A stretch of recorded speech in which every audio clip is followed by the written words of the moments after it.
It was a quiet afternoon in the city. The sun was setting, casting a warm orange glow over the streets. For most people, it was just another normal day, but for James Carter, it was about to turn into a nightmare. James, a successful businessman, was minding his own business when he pulled into a small convenience store to grab a drink. Little did he know, Officer Johnson, who had a reputation for being biased against black men, was about to make his move. As James stepped out of his car, Officer Johnson pulled up beside him. Without any real reason, the officer started questioning James, demanding to know what he was doing there. James, confused and annoyed, tried to stay calm. "I'm just getting a drink," James explained, but the officer wasn't having it. His attitude was sharp, almost as if he was looking for trouble. James felt the tension rise as Officer Johnson demanded to see his ID. He complied, but something in the officer's eyes made James uneasy. The officer scanned the ID, his eyes narrowing. That's when the officer did something unexpected. He handcuffed James. "Why are you doing this?" James asked, his heart racing. But the officer just smirked. "You fit the description of someone we're looking for," the officer muttered, but James knew it was just an excuse. The officer hadn't even given him a chance to explain himself. James was about to be taken away in the back of the police car when suddenly a phone call interrupted the officer's routine. The voice on the other end of the line was calm, but it carried a sense of urgency. "Sir, we've just been informed that James Carter is not only the owner of the luxury hotel on 50th Street, but he's also a major shareholder in multiple successful companies. He's a well-known figure in the business world." The officer's face went pale. He had no idea who he had just detained. The smug attitude that had filled his voice moments ago quickly disappeared as he processed the news. He quickly unlocked the handcuffs and stepped back, looking at James in complete disbelief. "Mr. Carter, I had no idea," Officer Johnson stammered, his voice faltering. James just looked at him, shaking his head. "You should have treated me with respect from the start, officer." As James walked away, the officer stood there, embarrassed and silent. He knew that he had just made a huge mistake, one that would follow him for a long time. But for James, it was just another reminder of the prejudice that still existed in the world. It wasn't the first time he had been judged by the color of his skin, and it certainly wouldn't be the last. But James wasn't going to let one officer's ignorance define him. He was determined to keep pushing forward, no matter what. It was a typical evening when the group of men decided to cause trouble. The streets were busy, and people were just trying to get home. But for these men, they had other plans. They were part of a gang known for starting fights, picking on anyone they thought they could intimidate. And tonight, they had chosen the wrong person. Mike Tyson, the heavyweight champion known for his strength and speed, was walking through the crowd when the gang noticed him. They didn't recognize him at first, they just saw a big black man in their neighborhood. They assumed he was an easy target, someone they could mess with and get away with it. But what they didn't know was that this wasn't just any man. This was Mike Tyson, the one who had knocked out some of the toughest fighters in the world. The gang didn't realize who they were up against until it was too late. One of the men, trying to act tough, stepped up to Mike, shoving him with all his strength. "What are you looking at?" he sneered. The others laughed, thinking they had the upper hand. Mike didn't respond right away. He just stood there, sizing them up. His calmness only made the gang more confident. But the moment they saw Mike's fists clench, their laughs turned to confusion. Before they could react, Mike moved faster than they expected. He threw a punch that landed with the power of a train, knocking the first guy flat on his back. The others froze, eyes wide, realizing the man they had just attacked was no ordinary person. The gang members scrambled, but Mike was already on them. With expert moves, he quickly took down the rest, one by one. They tried to fight back, but it was clear they were no match for the world's hardest fighter. When it was over, the gang members were on the ground, unable to get up. Mike stood over them, breathing calmly, as if it was just another day. "You should have thought twice before you picked a fight with me," he said. The gang members, bruised and humiliated, couldn't believe what had just happened.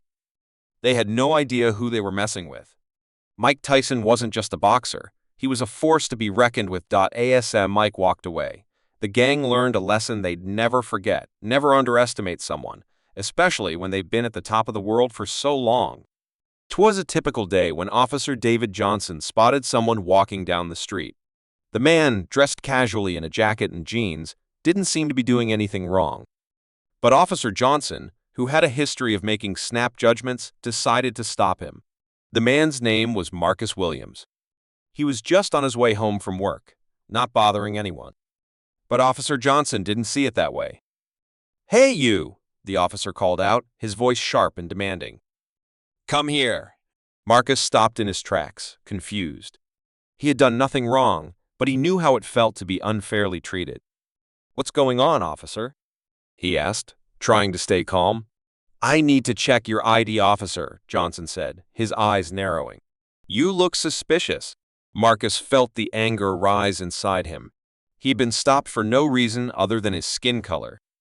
But he handed over his ID without saying a word, hoping this would be over quickly. The officer took a look at it, then looked back at Marcus. His expression shifted from judgment to surprise. "Wait a minute," he said, his voice softer now. You're Marcus Williams? The famous entrepreneur?" Marcus nodded, still trying to keep his cool.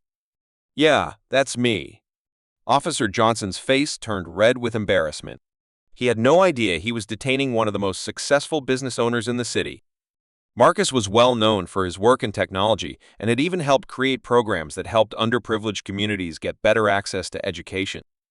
"I'm sorry, Mr. Williams," the officer said, suddenly feeling guilty. "I didn't realize who you were." Marcus didn't let the apology go to his head. He wasn't looking for an apology. He was tired of being judged based on the way he looked. "It's not about who I am," Marcus said calmly. "It's about how people like me are treated every day." The officer stood there, stunned by Marcus's words. He had just learned a valuable lesson about prejudice and the importance of not jumping to conclusions. As Marcus walked away, Officer Johnson couldn't help but think about the many times he had made assumptions about people.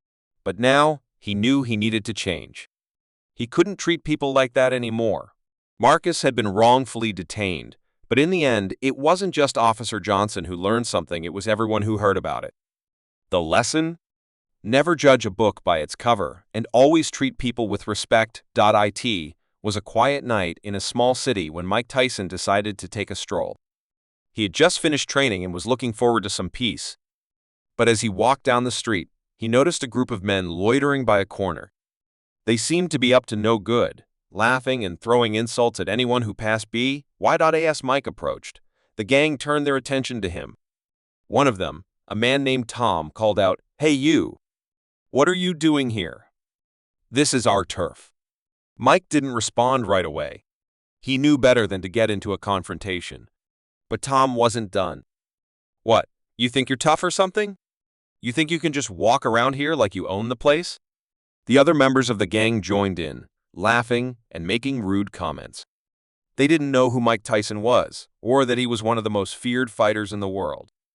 They just saw a man who looked different from them and decided to make trouble. "Come on, tough guy. Show us what you've got," Tom shouted, pushing Mike in the chest. Mike, calm and collected, finally spoke. "I don't want any trouble," he said. "But if you're looking for a fight, you've got the wrong person." But the gang didn't listen. They were too far gone in their arrogance. Tom pushed Mike again, but this time Mike didn't hold back. With lightning speed, he swung his fist, landing a punch that sent Tom flying backwards into a trash can. The other gang members froze. They had no idea what just happened.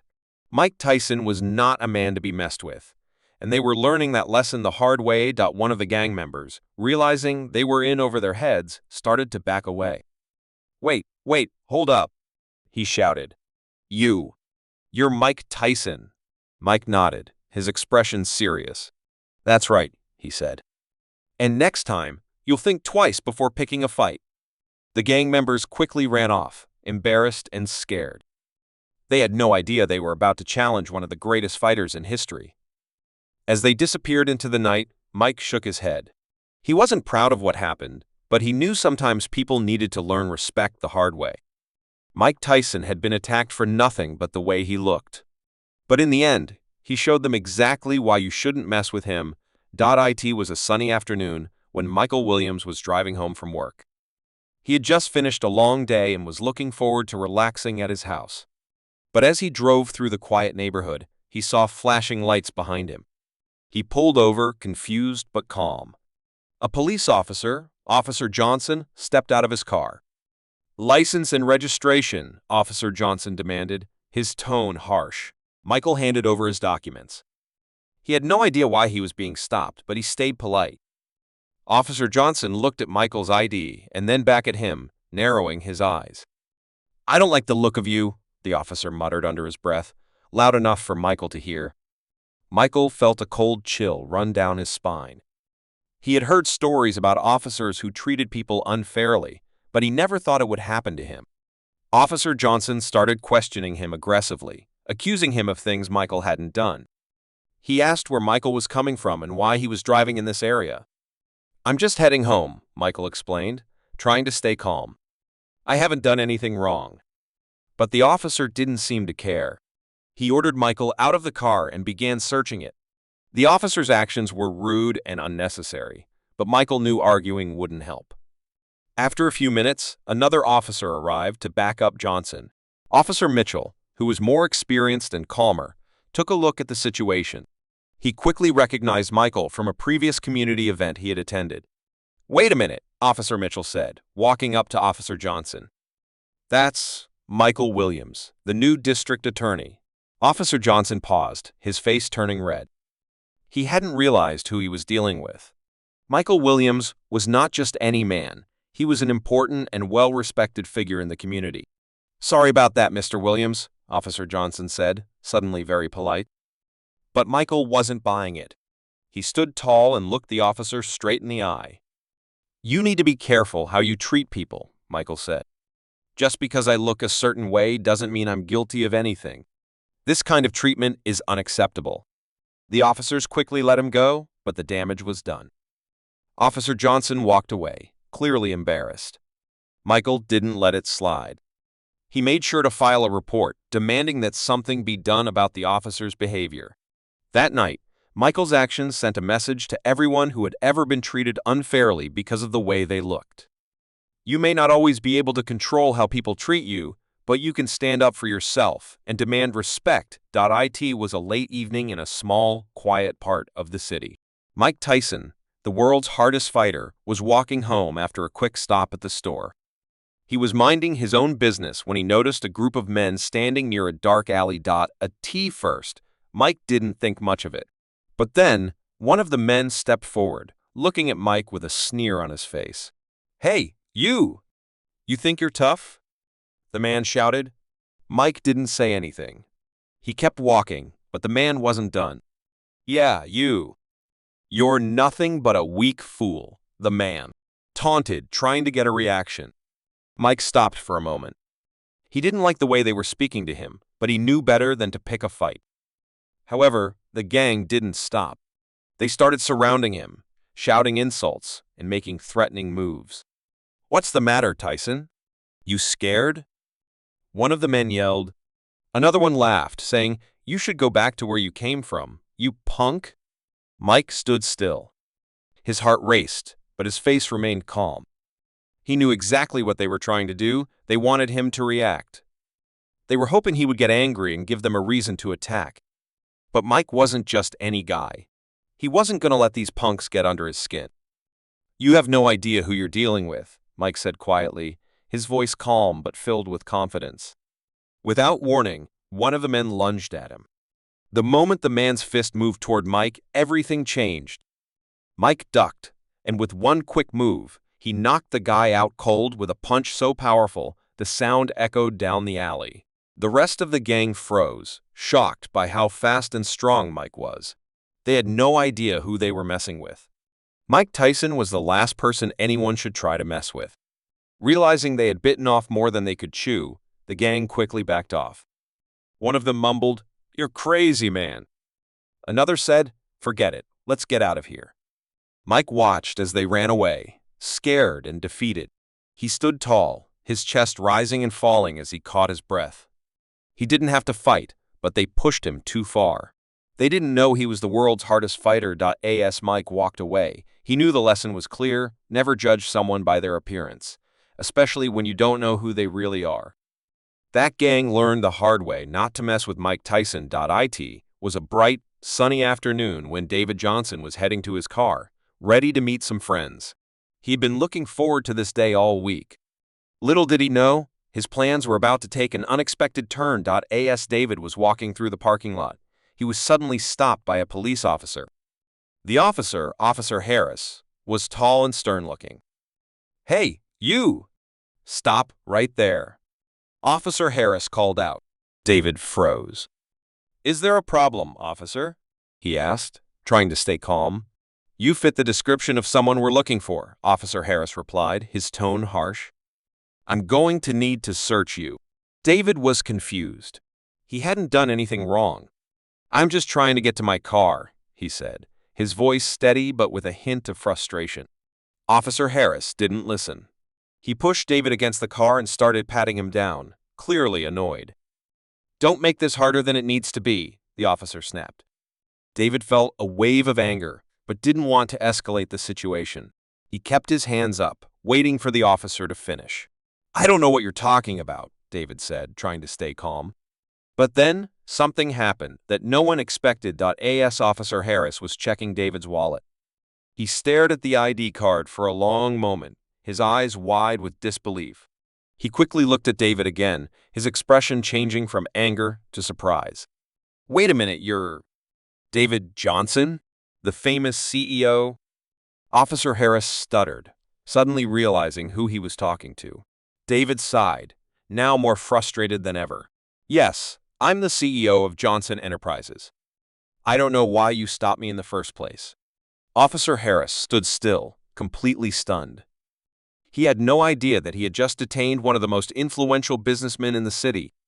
The officer quickly stepped back, his face turning red with embarrassment. I'm sorry, Mr. Johnson." "I didn't recognize you," the officer said, his voice shaky. David shook his head, still in disbelief. "It's fine. But you should never judge people based on how they look. You made a huge mistake today."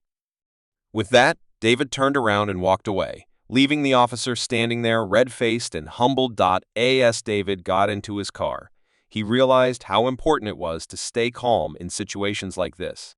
He knew that sometimes people made assumptions without knowing the full story, but that didn't mean he had to let it slide. That day, Officer Harris learned a valuable lesson about judging others, and David got a reminder of the power of patience and keeping his cool.